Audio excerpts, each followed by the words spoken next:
Welcome to Worthy Ones, the video series where each and every week I share with you my thoughts and opinions on the newest issue 1 comic books that I read for the current comic book week. I'm Mike Spider Slayer. Welcome back to Comic Book Corner 2.0. If you guys love daily comic book content, you like me helping you make decisions on what comic books to buy, you came to the right place. Now you're probably wondering, why am I outside? I don't know. I recorded this part earlier and I just realized it's been erased, so I'm doing it again. Before we get started, guys, I just gotta give a quick shout out to my good friend Frank Zanka, who has released a Kickstarter from Moonstone. This is Green Hornet. Guys, it's got 3 days left to back the project. You're going to want to check this project out. And if we get another, I think, $800, I think you're going to unlock tier 2. So if you love Green Hornet, if you love anthology books, if you love noir, you're definitely going to love this nice little Kickstarter. So please back it today. Only 3 days left on the project. So with that being said, let's get started. Now you'll see the studio. So yesterday, after I got home with my comic books, I'm like, dude, I only got like 2 issue 1s physically to discuss. So I went searching online to find new issue 1 so we can have an episode of Worthy Ones. So the first book we're talking about is Women of Marvel She-Devils issue 1. It's a 32-page comic for the price of $5. This book is written by 3 different writers, and there's different artists on here. And when you read it, you can totally tell the artistic style in this book. And it's a little bit jarring, and it's a little bit distracting as well. Now, obviously, this is a Women of Marvel comic book, which features Bloodline, Daredevil, Shanna, the She-Devil, Laura Kinney, and it's separated in 3 chapters.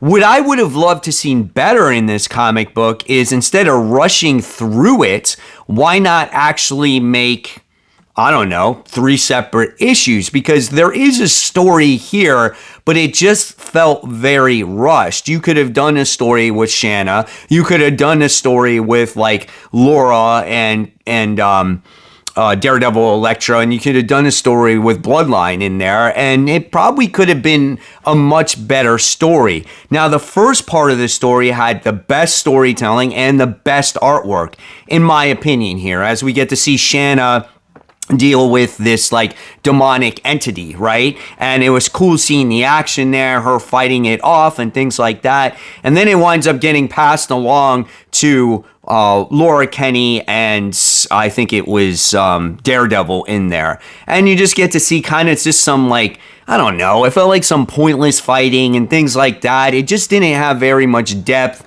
or meaning. So for me, this book is not worthy. With all the great comic books that I feel that came out this week, there is no reason why you really need to pick this one up. Unless you are a fan favorite of these characters and you're diehard and you want to see what this has to offer. But these girls have a lot of their own comics right now, so why do we need like this weird Women of Marvel book? If you wanted to do a story with all these characters, again, you could have separated it into 3 different issues, flesh out the story, get some solid artists here. So at the end of the day, this one gets a D from me, not something that you should go out and spend your hard-earned cash on.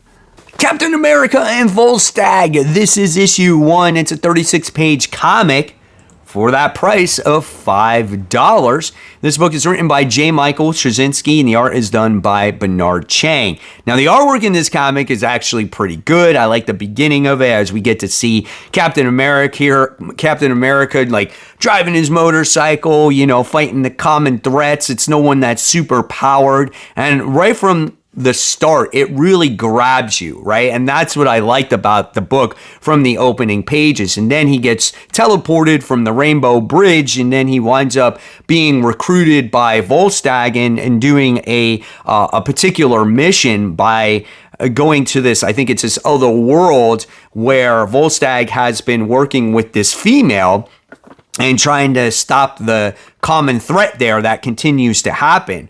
Volstagg has developed some kind of relationship with this woman, but of course he wants to stay loyal with his wife, and so they come up with this plan where, you know, it seems like he sacrifices himself and he's no longer around so this woman can find other love. This book was actually worthy, believe it or not. This is the second book in a row where we see these team-up books that was a lot of fun. I do think the Rocket Raccoon book and the Rocket Raccoon and Dr. Doom book was stronger than this one, but this one did have like heart and sacrifice and love, and you felt the emotion in this comic book, right? And we get to see Volstagg really try to do the right thing, you know, for the better, for the future of this female leader of this planet, and him recruiting Captain America totally made sense. So at the end of the day, I'm going to give this one a solid B. It was a good read. However, I can totally see this book being overlooked and under the radar with all of the other great comic books that are out this week. Now, this is a book that I had a chance to put on my FOC, and then originally, like, I passed on it for some reason because I wanted to get Pop Kill, and I'm like trying to control my pull list. And I kind of regret not putting this on my pull list or initially, but after reading it, I did put it on my pull list, and hopefully I can get a copy of issue 1. I did read it online. This is Jump Scare. This is issue 1, 32 pages for the price of $4. This one is written by Colin Bunn, who does a lot of horror comics, and the art is Danny Luckart. But this is a type of comic book where you put horror and superhero genre and you mix them together, and you get a very much worthy comic book. I'm not even going to go into it first before I deem it worthy or not worthy. This is a book that I think you should put on your pull list. This is awesome, okay? So you get this female by the name of Allie that has the ability to pull anything that she has watched on the silver screen that has to do with horror movies and defeat common enemies, okay? And seeing that in this comic book is brilliant, right? And before she does her little signature move, it's like you see like a movie ticket and you actually get to see her what the movie is called, and then you wind up seeing the year the movie was made, and then you see the move done. It is so awesome, right? And what makes this comic book really good is that you do get the origin story here, and it kind of pokes fun at superhero comics with dealing with the origin story, but I think the origin story really works in this comic as it fleshes out the character, and you kind of want to know how someone like this does get powers like this, okay? And so you'll have to read it to get the full effect here, but it was very good. The artwork is really good, and it's just an awesome book, and it does a great job at fleshing out the character. I'm giving this one an A+, man. I love Colin Bunn on how he just kind of put two genres together and just thought of something awesome. I think this was a pretty highly anticipated book this week. It's under the One World Under Doom banner. This is Red Hulk. This is issue 1. It's 32 pages for the price of $5. This one is written by Benjamin Percy, who I personally like as a writer. I think he writes some pretty good books, and the art is done by Jeff Shaw. I finally have a physical copy of a comic book to show you here, and then here's what you can expect from the interior artwork. You get to see a pretty cool transformation right there that's going on between Thunderbolt Ross and him changing into the Hulk in here. Here's a nice page as he's bursting through an airplane, so that's pretty cool in this book. And then you wind up getting to see him with Dr. Doom in a cell deep underground. So what is this comic about? Well, Thunderbolt Ross wound up getting captured by Dr. Doom, and he's using him as like a think tank, right? And he's like giving him all of these plans, all these scenarios to be like, I need you to come up with this scenario and how you would defeat this and that and all these other different things, and how would the Red Hulk take on this. And so it's like very interesting in that aspect, right? Because obviously he's using Thunderbolt Ross as a way to, control the world and whatnot, because he's leading the world. He's the emperor right now. But in this deep underground, you get other characters that are there. So you're going to wind up getting Deathlock that's in there. You wind up getting Machine Man that's in there. And then it's pretty neat, right? So I like that aspect of it. And when then Thunderbolt Ross winds up finding out that there's other characters that are in this comic, or other characters in this cell, I should say, then he starts coming up with a plan of escape. And I thought that was really freaking cool. So I am gonna say that this book is worthy. I liked it. I really did. It is connected to the event. I like how we're throwing a Hulk in here. Obviously, they pick Hulk because Hulk is out in the movies right now. And it was good. Do I think this could have been a little bit better? Maybe. I thought when Thunderbolt Ross escapes, I thought it was a little bit too easy for him, right? You have a character like Dr. Doom who plans for all contingencies, and at this point, right, he's been on top of everything. And it just seemed a little too easy for Ross to escape out of this prison. But we'll see how it goes. I still really liked it. I'm going to give this one an A-. I just had fun with it. And I think that's how you got to look at this comic. Don't look too far into it. Hey, at least it ties into the event, right? Just a warning, this book is not for younger readers out there. There's some provocative covers, and this main cover may not make you want to buy it. And the price may not want you to buy it, but it is a decent read. This is Pop Kill issue 1.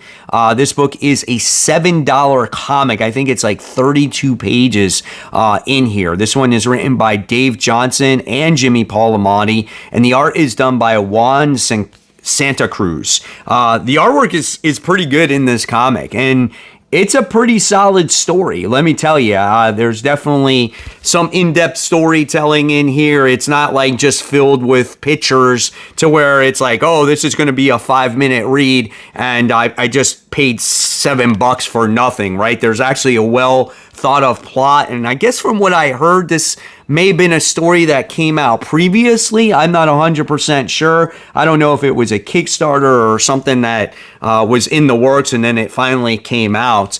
But what this book is about, it's about soda.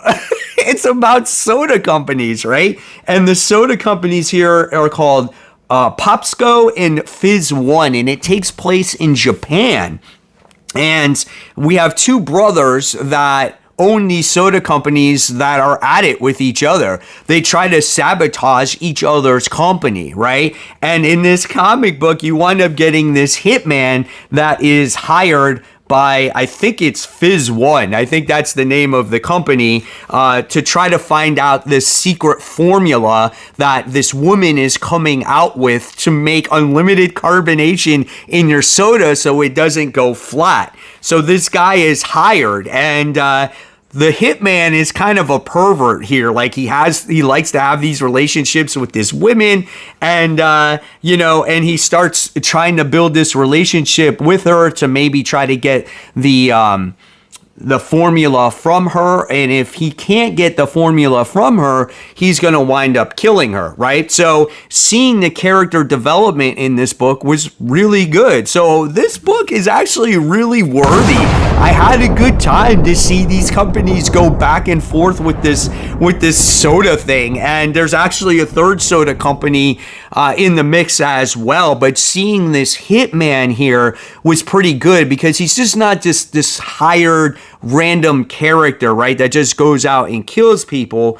You know, you get to learn about his character. You get to learn about all the targets that he takes out to keep the soda company on top. And you get to see the character development between the other girl, the woman that he's trying to seduce. I think her name is Miss Deluxe or something like that. Sounds like a porn name or whatever, but it's actually a really good book. And so at the end of the day, I'm going to give this one a solid A.